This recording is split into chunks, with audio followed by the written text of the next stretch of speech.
Donc voilà un exercice d'algèbre linéaire de dimension finie. On a E qui est un espace vectoriel de dimension finie. On a F, un endomorphisme. Okay. Ici, je l'ai supposé non nul. C'est une hypothèse qui est juste technique. Et on a considéré le rang de F. Et en fait, il faut montrer, c'est le but de l'exercice, que F peut s'écrire comme la somme de R endomorphisme de E de rang 1. Donc là, l'idée qu'on va suivre, c'est que donc je vais de E dans E. Ici, le résultat serait vrai aussi si je prends des applications linéaires de E dans F. Donc j'ai mon application linéaire petit f de E dans E. Et là, j'ai IMF. IMF est de dimension R. Dimension R. Donc, je peux prendre une base de IMF. Prendre une base E1, E2, ER.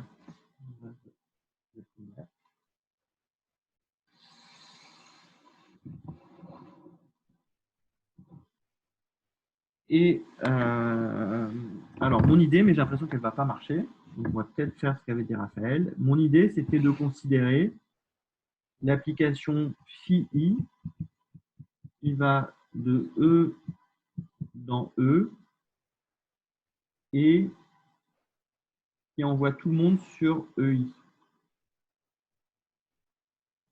Ah oui, donc ça ne marche pas du tout. Ici, j'aurais pris une autre base B, par exemple F1, Fn. Et ici, j'aurais envoyé tout le monde sur EI0. Hein, donc là, j'ai bien un endomorphisme qui est de rang 1. J'ai bien un endomorphisme qui est de rang 1. Puisque l'image de cet endomorphisme, image de phi I0, ça va être égal à vect de EI0. Et l'idée, l'approximation, c'est qu'en faisant ça, eh ben, on remplit petit à petit tout IMF quand on fait la somme. En fait, ça va pas marcher parce qu'on est trop grossier. On est beaucoup trop grossier ici. On n'a aucune distinction. Aucune distinction. Tous les vecteurs sont envoyés sur le même élément. Donc ça va pas du tout marcher. Donc on va suivre l'idée de Raphaël. Et donc en fait, on va trouver un isomorphisme ici entre IMF et un supplémentaire de E. Alors, donc on considère S un supplémentaire de KF dans E. Ok, donc on a S plus KF qui est égal à E. Voilà. Et on sait, d'après le théorème de Rand, que quand je regarde F tilde de S dans IMF, il y a X associé à F de X, c'est un isomorphisme.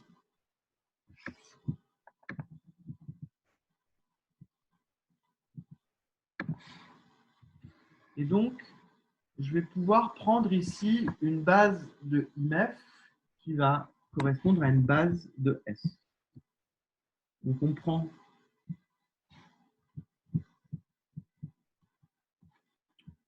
E1, ER, une base de grand S. On complète. On prend une base de grand S. Ensuite, on prend ER plus 1, etc., EN, une base de KRF. Et donc, on obtient une base adaptée. Donc ça, c'est un vocabulaire à retenir. On obtient une base adaptée. On obtient une base E1-EN de E adaptée à la décomposition. Adaptée à la décomposition.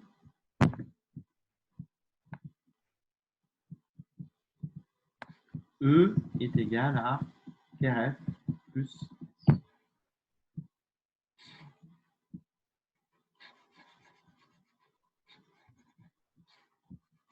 Et donc, on va retenter ce qu'on a fait précédemment, mais en étant adapté sur cette base. Alors, essayez. Donc, je me fixe un I0 compris entre 1 et R. Et donc, je vais définir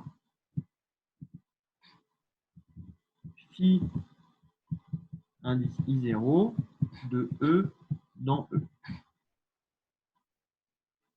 Comment je peux définir un endomorphisme? Pour définir un endomorphisme, j'ai juste besoin de dire l'image d'une base. Donc là, je vais avoir E1, E2, etc. EI0 en particulier, etc.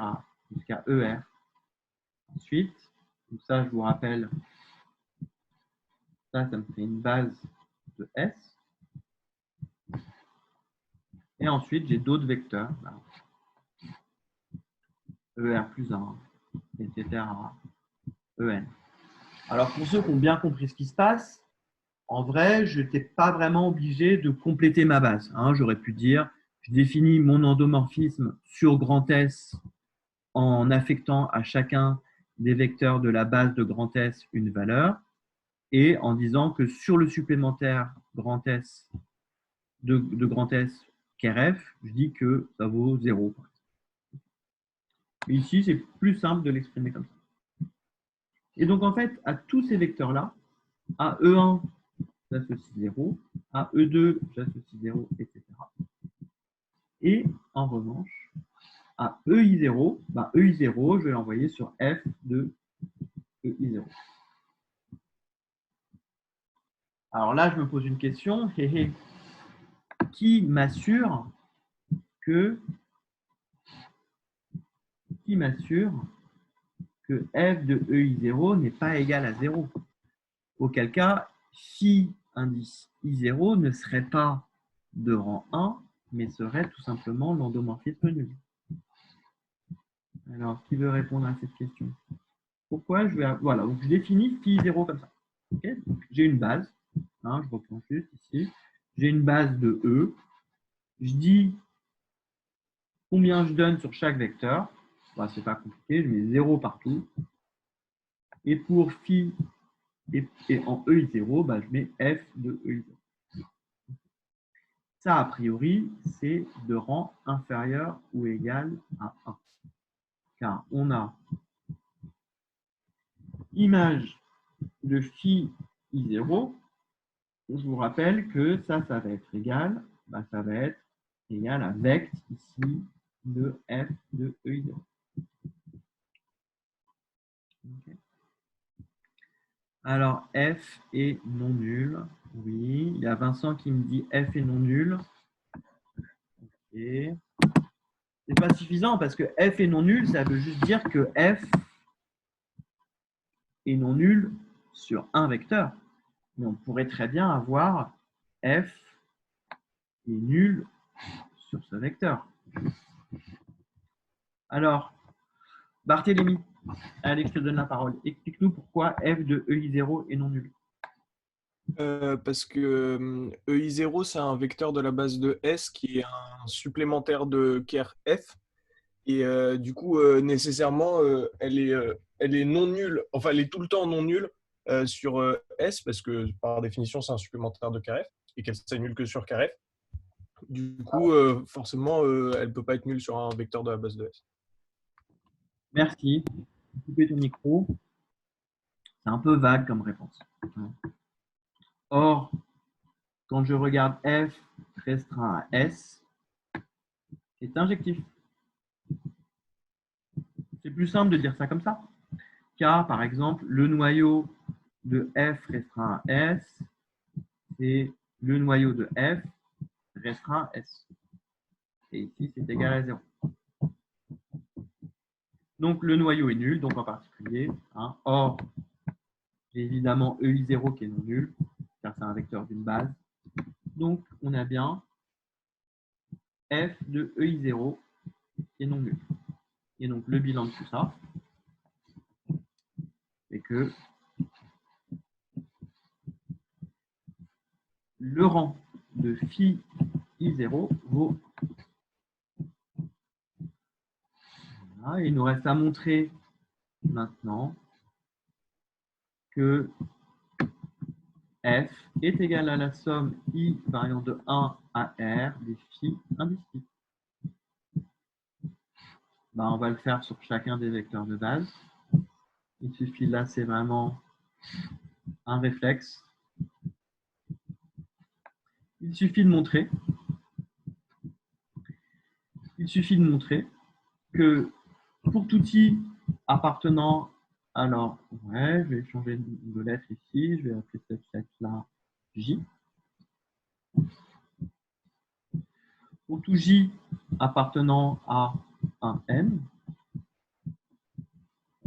on a f de e indice j qui est égal à la somme i variant de 1 à r de phi i indice ej. Voilà, il suffit d'écrire maintenant. On se fixe un vecteur de base, soit j compris entre 1 et n. Alors, premièrement, si j est supérieur ou égal à r plus 1, alors, par définition, on a E indice J qui appartient au noyau de F. Puisque je me suis arrangé pour que les E, R plus 1, etc. soient une base de K. Et donc, j'ai bien F de EJ qui vaut 0. Mais d'après la définition des phi indices I, d'après la définition des phi indices I, on a que pour tout I compris entre 1 et R, phi indice I s'annule toujours sur les vecteurs du noyau. Donc ça vaut aussi 0. Donc on a bien, conclusion, on a bien f de EJ qui est bien égal à la somme pour, alors là c'est un J, et là I, I variant de 1 à R des phi indices de EJ. Voilà. C'est bon. On a bien l'égalité sur les EJ pour J plus grand que R plus 1. Et il nous reste à montrer que maintenant, au début, ça marche. Et bien, deuxièmement, il suffit d'écrire en fait. Si J est compris entre 1 et R, et bien, que vaut f de EJ? Bah, f de EJ, c'est f de EJ. Et maintenant, que vaut, on va se fixer un I, que vaut phi I de EJ? Eh bien, phi I de EJ, ça vaut 0 si I est différent de J. Et ça vaut f de EJ si I égale J. Alors, je vais revenir rapidement à la définition de mes phi indices I0. Vous voyez bien, ils sont nuls partout.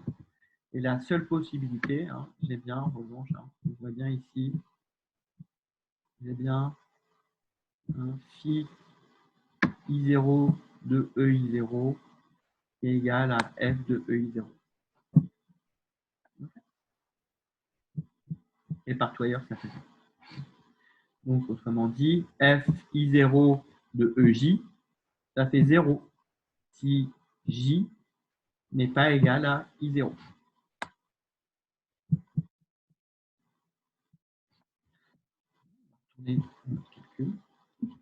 Et donc, quand on fait la somme, donc la somme des phi indices I de EJ, I variant de 1 à R, il n'y en a qu'un seul qui est nul, c'est phi J de EJ. Et phi J de EJ, c'est F de EJ. Et donc, on a bien F de EJ à droite F de EJ à gauche. Et donc, les applications linéaires coïncident bien. Conclusion, on a F qui est égal à la somme I égale 1 à R des phi indices I et E. On a bien vu qu'ils étaient de rang.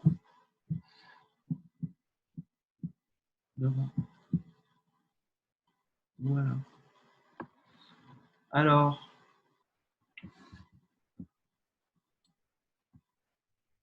là, je vois qu'il y a des mains qui sont levées. Donc, baissez les mains si c'est juste un oubli que vous avez laissé votre main levée.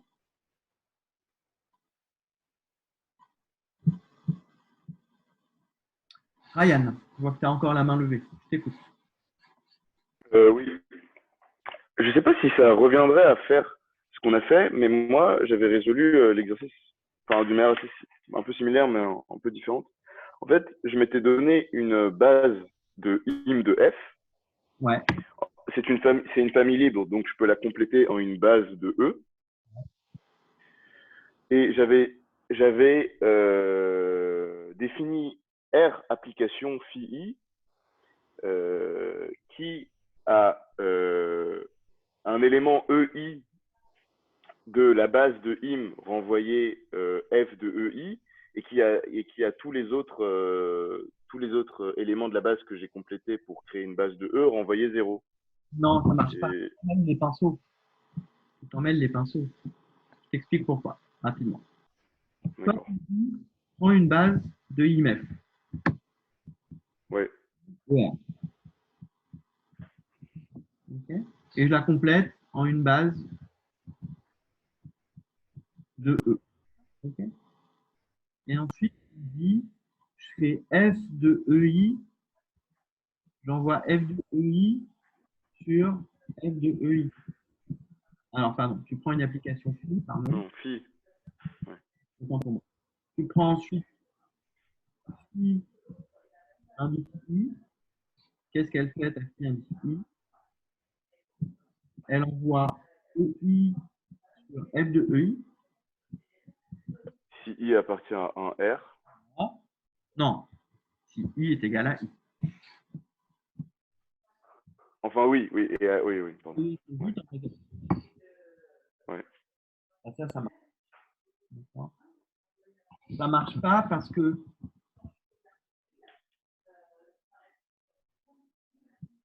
quand je fais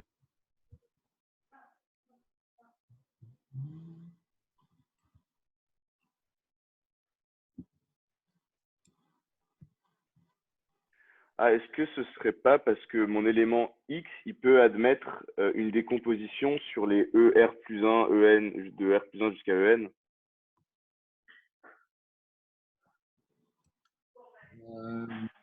A priori. Alors regarde, si je fais la somme, on va juste calculer somme de phi égale 1 à R de E1 par exemple. Oui. Donc ça va être égal à F de E1. Et bah non, ça a l'air de marcher en fait. Ça a l'air de marcher. Okay. Et en revanche, en dehors, ah oui, mais ta base ici, elle n'est pas forcément. C'est pas une base du noyau, ça. Oui, c'était ça. Parce que je pense que mon X, il peut, si je prends n'importe quel élément X, il pourrait admettre une décomposition selon les ER plus 1 jusqu'à EN. Et du coup, vu que moi, j'ai défini que ça envoyait 0, bah, je vais jamais réussir à reconstruire mon élément X à partir de mes phi. Je pense que ça vient de là. Ça marche sur E1, ER. Et ensuite, ouais, ça ne marchera pas sur R de ER plus 1. Et ça vaut 0. Ouais. Et qui te dit que ER plus 1 ok, je vois. Ok, donc c'était pas mal, c'est une première approximation, mais ça marche. D'accord. D'accord. Okay. Ça allait un peu creux. Okay. Merci beaucoup, monsieur. Exercice.